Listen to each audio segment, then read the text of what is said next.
Hey guys, welcome back to Welcome Home Custom. Today we are going to learn how to assemble our perpetual calendars.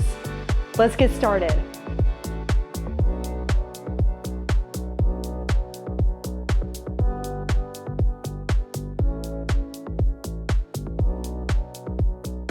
All right, let's do a quick overview of the files. So we are going to jump into the SVG folder, but there is DXF, EPS, PDF, and AI Illustrator as well. First and foremost, always double check your instructions. It will give you a rundown of the different colors that are used in the file and what they mean. It will also show you what supplies were used, along with a file breakdown showing the different files within the bundle, and then obviously the file and assembly walkthrough, which we are doing right now. First thing we are going to want to do is determine what size of a stand we need. Like many of my files, the last 3 digits represent the size of the tab or slot in inches. So in this case, 121 is 0.121 inches. And then there is also a joined file for LightBurn users. So if we go ahead and open one of these files, you will see that we have our 2 stands. Let's go ahead and arrange and ungroup. And you can see that the height of the slot is 0.195 inches. And then the tab, if we ungroup, is not connected. You will see that it is 0.39 inches. That is because it is going through 2 layers of 0.195 thickness, and so that means it needs to be double, which is 0.39. Now, if you needed to adjust this for any reason, this is why I leave the tab unjoined from the rest of the object. You can actually come up to the reference point, which this option is also in software like Silhouette Business and Glowforge and many of the other vector programs. You can select your top reference point and then change the height of the slot, or the tab. So let's say we needed it to be 0.198 instead of 0.195. We could just type in 0.198 times 2 and hit enter. And it will change my tab size to this new amount of 0.3960. And then I could also change my slots as well. But then I would need to select the center reference point, and we would change it to 0.198 and hit enter. And then repeat the same thing for the second piece. Now, there are black lines that should be scored on this. Yes, it is a score, it is not an engrave. And yes, you do need these on here for placement purposes. Let's go ahead and delete this off and open up the next file. We now have dial options. So our dial options, we have a warm and fuzzy, a fierce, what I'm calling badass because it's got some cuss words in it, and then just days of the week. You only need to cut 1 dial for each calendar. You will also note that there's a note that says if using 3M, you can ignore pink. So if we ignore pink, you can see that these lines right here disappear.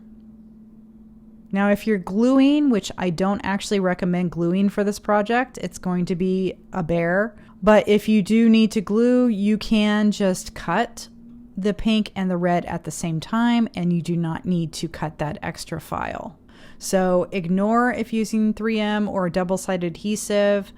Cut if you are not, if you're going to use glue. So let's go ahead and delete this off. We'll go ahead and bring in our 3M option that I discussed. So this we would cover on both sides of the file. We want it on the front and the back.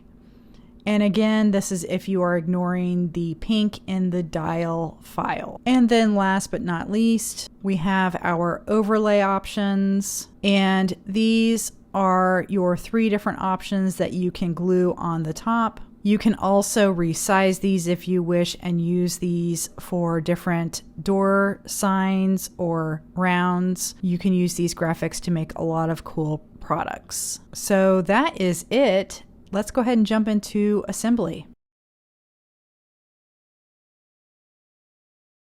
So before we do anything else, I recommend taking the rings with the calendars and affirmations and giving them a good sand on the back. I am basically sanding them down so that I know they are going to spin a little bit better. Another thing to note is the thin rails that you cut, if you are cutting them out of a different material because you are using a 3M or double-sided adhesive, make sure that material is thicker than your calendar rings, or your calendar may not spin appropriately or glue together properly. When we start assembling, this will make more sense. So now let's go ahead and review all the pieces. So we have these rings and the center that we cut with 3M on both sides. We have the calendar rings that have the affirmation, the month, and the days. And then we have the scored back with tab and the front piece. First thing we're going to want to do is align our biggest C-shaped ring, and this is where the score lines are going to come in handy. We're going to want to make sure that we line it up with the outside edge of the backer and place it down, lining it up within the score lines. Now we'll grab the biggest ring and set it inside, making sure that it can spin. And then we are going to go ahead and place our second C-shaped ring and placing it within the score lines. Repeat the process again, grabbing the ring with the month abbreviation, placing again inside the ring, making sure that everything can still spin. Go ahead and grab the smallest C shape and once again lining up with the score lines, place it. Then grab the inside affirmation disc, and then we're also going to place the center piece as well. Now it's time to remove the masking on the other side of the double-sided adhesive so that we can go ahead and line up and place down our top piece of the calendar. Next, you're going to want to go ahead and give your calendar a few spins. It's going to feel a little tacky at first because you're going to have just a little bit of residue from the 3M on the sides, but once you get it moving, it should start flowing fairly easily. Next, we're going to glue our overlay design onto the calendar.